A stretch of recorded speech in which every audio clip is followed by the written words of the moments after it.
I used to work the night shift at a small SLC gas station, just a lonely convenience store off a quiet stretch of highway. Used to because after what happened a few months ago, I swore off night shifts for good. It was the kind of place that saw little traffic after dark. Most of my time was spent restocking shelves, wiping down counters, and occasionally ringing up a passing trucker or late-night traveler. But that night, I remember it vividly. It was just after 2:30 a.m., and the place was dead. Even the truckers had stopped rolling through. I was scrolling mindlessly on my phone, just trying to stay awake, when I decided to step outside for a breath of cold air. The lot was empty, just the silent pumps, the road, and a stretch of dark trees beyond. The neon sign above me flickered weakly, and the haze in the air made everything feel a little surreal.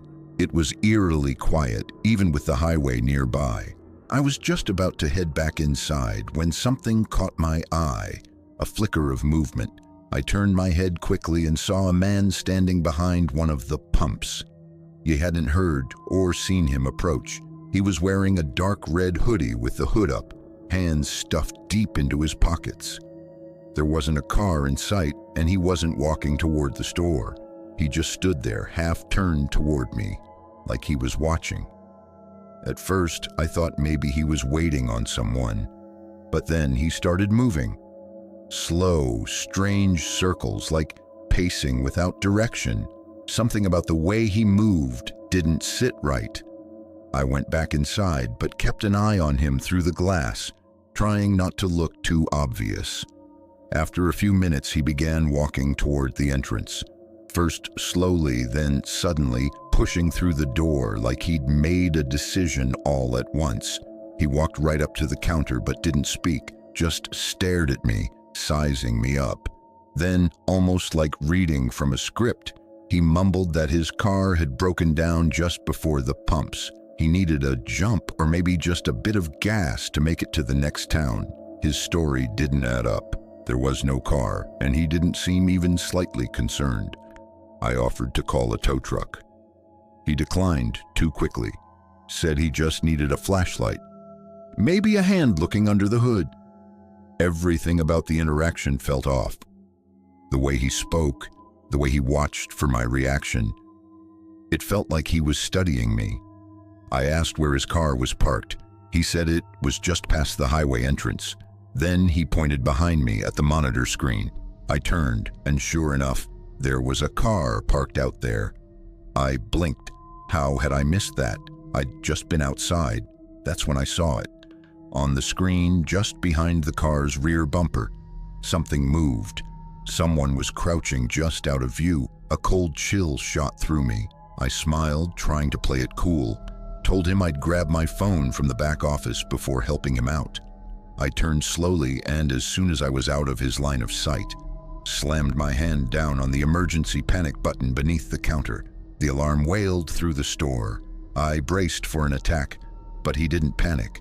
In fact, he relaxed. His entire posture shifted. No more nervous energy, no foot shifting. Just this calm, smug grin that spread across his face like he was enjoying this, like he had all the time in the world. Then, in one fluid motion, he turned and bolted out the door. I rushed to the monitors in time to see both of them, the man from the pumps and the one hiding behind the car, take off. Not toward the vehicle, but into the woods behind the station. The car sat there, engine cold, lights off. Empty. By the time police arrived, it was still there. No sign of the men, no footprints, no trail. Then one of the officers pointed something out I hadn't noticed. The front passenger door was open. There had been a third person. I gave my statement and handed over the surveillance footage. A few days later, they followed up. The car had been reported stolen nearly a week earlier, over 100 miles away. No one came forward, no missing persons, no further reports. Just an abandoned car in the middle of nowhere. And still, nothing. I don't know why gas stations attract this kind of thing, but one thing I know for certain, I'll never work a night shift again.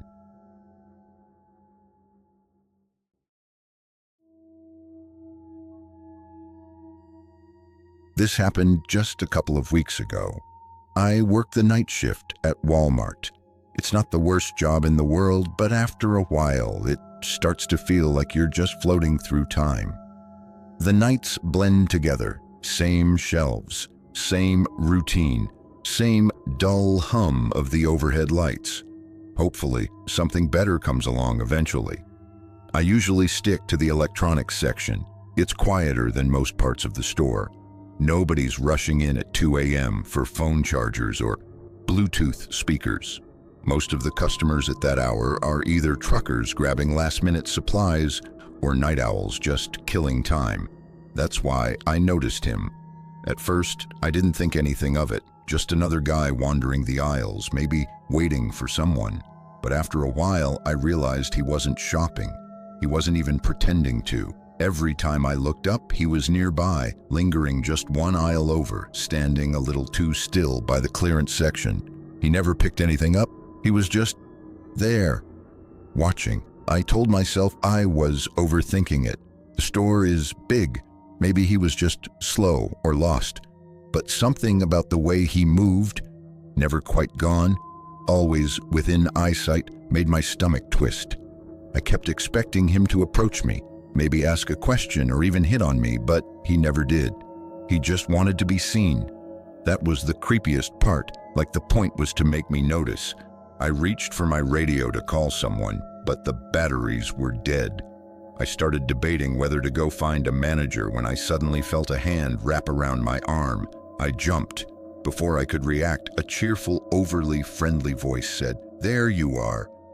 A woman I'd never seen before was gripping my arm tightly and smiling like we were old friends. I opened my mouth, confused, but then she leaned in close and whispered, her tone dropping to something urgent. "That guy's been recording you. Follow me." My blood ran cold.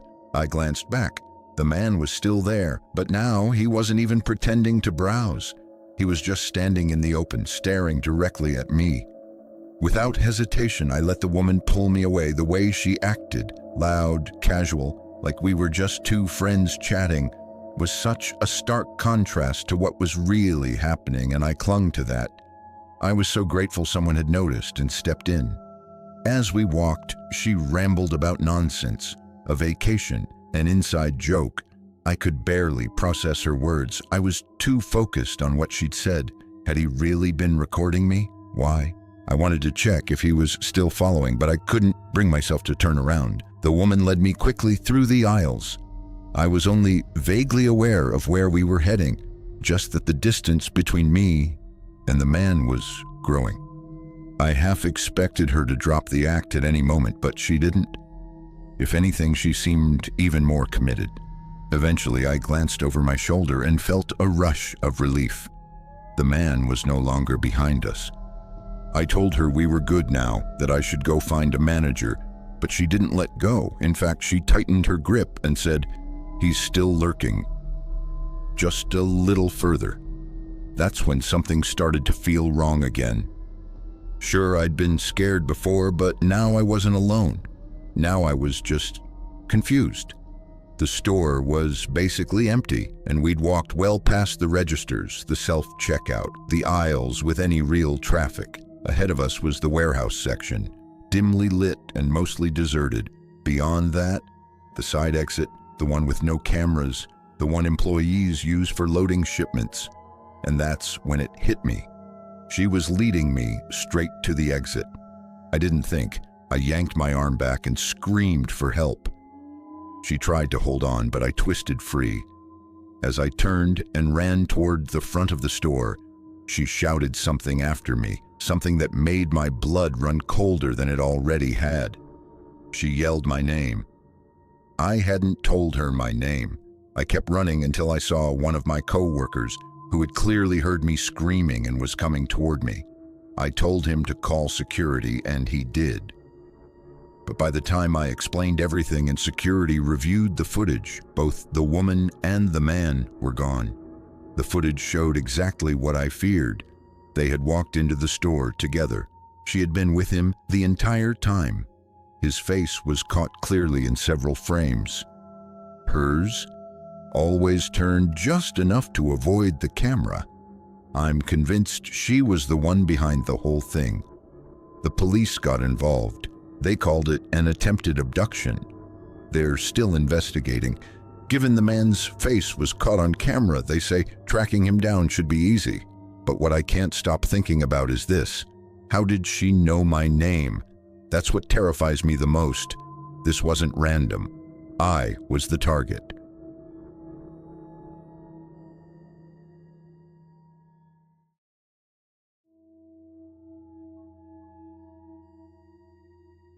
My name is Cadence, and I work the closing shift at a small dive bar tucked away in the quieter part of town. The bar sits just off the highway, making it a convenient stop for travelers, but it also has a back entrance that opens to the local streets. It's not the kind of place you'd call upscale. Dim lights, worn stools, a jukebox that's been playing the same cycle of classic rock for years, but it's familiar, comfortable. Most of our customers are regulars, truckers passing through, and the occasional lost tourist who just needs a strong drink and a quiet place to sit. I've grown used to the rhythm of it all. The weekdays are slower, the clientele more predictable. I've gotten good at reading people, the talkers, the loners, the flirts, and the ones who just want to drink in peace. On weekdays, I'm often left to work the bar completely alone, which can get boring, but I don't mind the solitude. It's peaceful mostly, though I do stay alert. Bar fights aren't common, but they happen, especially with the mix of people we get. One Tuesday, sometime after 1 a.m., I noticed a man walk in. I spotted him immediately. He wasn't like the usual late-night drifters. If I had to guess, he was in his late 40s, clean-shaven, perfectly groomed, and dressed in a black turtleneck under a long trench coat. He moved with quiet confidence and had this refined, almost elegant air to him. Like old money, but subtle about it. When he approached the bar and sat down, he looked me straight in the eye, then glanced at the top-shelf bottles behind me and ordered something expensive without hesitation. He asked if I liked working there, flashing a polite smile. It was a normal enough question, and I responded honestly, saying I enjoyed it. I even joked about bartending being my dream job. He chuckled. There was nothing overtly creepy about him. He gave off a wholesome, almost dad-at-a-little-league game vibe.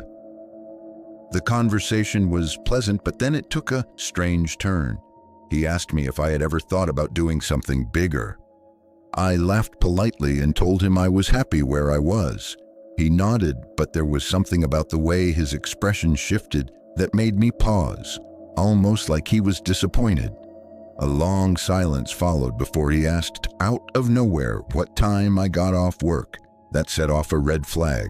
He hadn't flirted with me at all until then, so it felt out of place, like the real reason for the conversation was finally surfacing.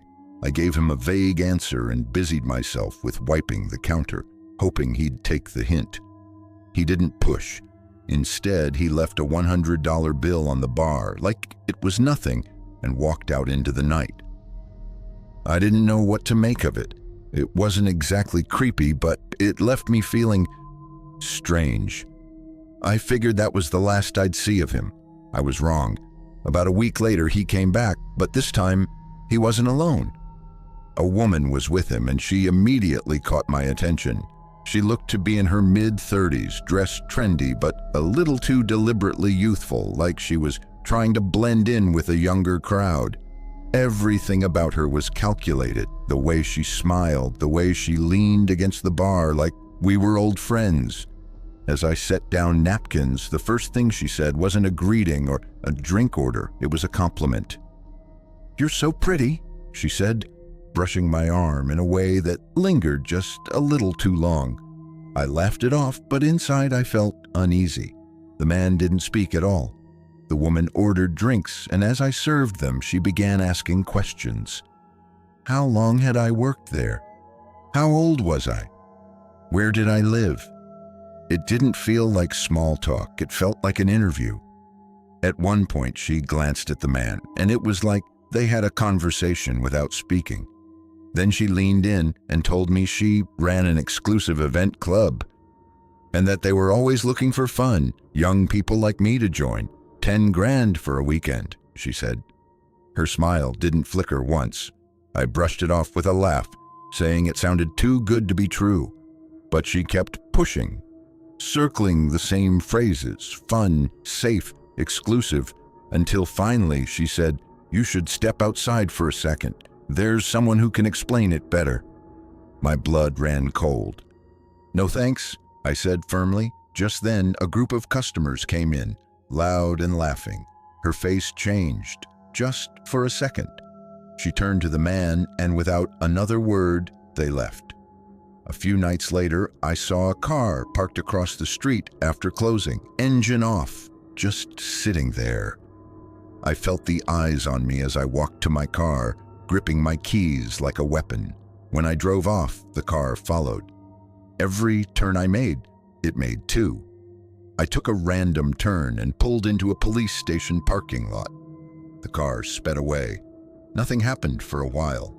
Then one night, she came back, alone. I texted my boss immediately, trying not to panic. She sat down at the bar like we were old friends. "Thought I'd come check on you," she said, smiling. I told her we were closing. She asked for a drink. I poured it, trying to stall until my boss arrived. Then I heard the soft click of the front door. She was gone. I rushed to the window and saw it, a black van idling outside. I locked the door. A moment later, I heard metal clattering at the back door. Someone was trying to get in. I grabbed the heaviest thing I could and dialed 911. Then, headlights. My boss pulled in. The sounds stopped. The van tore out of the lot. When the police arrived, we checked the footage. 2 masked figures had been waiting outside. Another was at the back. The plan was clear: flush me out, grab me. The license plate, unregistered. I haven't worked a shift alone since. I still don't know how they knew I'd be alone that night, but I think about it often. What if I had stepped outside? What if I had run out that front door?